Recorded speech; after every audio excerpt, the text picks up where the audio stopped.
में आज होने वाली महायुति की बैठक रद्द। महायुति की बैठक से पहले बीजेपी विधायक दल की होगी बैठक। बैठक में चुना जाएगा बीजेपी विधायक दल का नेता। अपने गांव के लिए निकले एकनाथ शिंदे।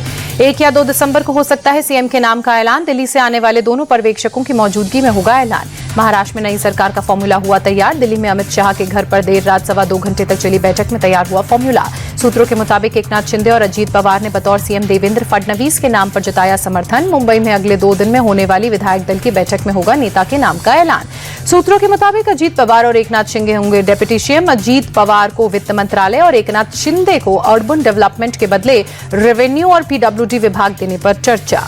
बीजेपी गृह और शहरी विकास मंत्रालय अपने पास रखेगी। मराठा के साथ साथ ओबीसी को भी सरकार में उचित प्रतिनिधित्व दिया जाएगा। सूत्रों के मुताबिक कैबिनेट में बीजेपी के 20 से 22 मंत्री होंगे, जबकि शिवसेना को 12 और एनसीपी के 9 से 10 मंत्री हो सकते हैं। बैठक के बाद मुंबई पहुंचकर एकनाथ शिंदे ने सकारात्मक बैठक करार दिया। जनता ने जो स्पष्ट बहुमत दिया है, कहा कि उसे वो आदर उसका करते हैं।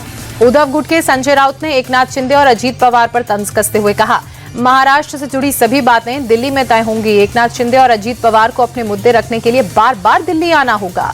संजय राउत पर बीजेपी सांसद अरुण गोविल का पलटवार। कहा, अपनी गरिमा बनाए रखें, देखें कि जब वे सत्ता में थे तो उन्होंने क्या किया।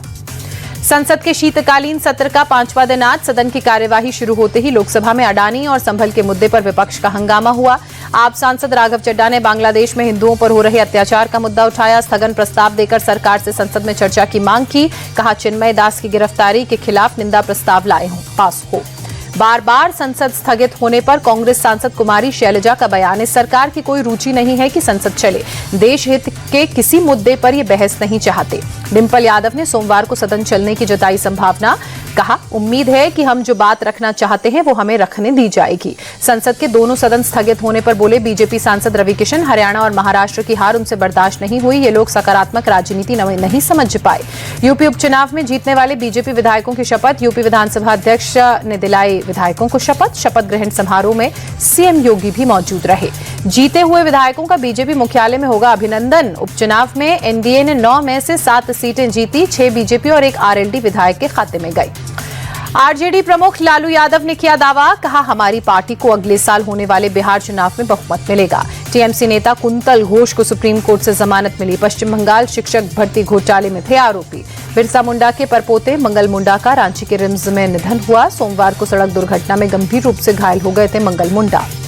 झारखंड के सीएम हेमंत सोरेन ने मंगल मुंडा को श्रद्धांजलि दी। कहा, बस दुर्घटना में उन्हें गंभीर चोट आई थी। डॉक्टरों ने उन्हें बचाने की पूरी कोशिश की।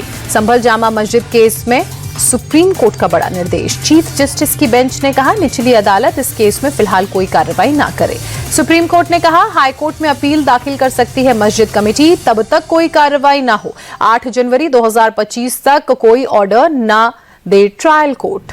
सर्वे रिपोर्ट पेश करने के लिए सुप्रीम कोर्ट की हरी झंडी। कहा, ट्रायल कोर्ट में सर्वे रिपोर्ट पेश करने पर रोक नहीं, सीलबंद लिफाफे में ही पेश हो रिपोर्ट।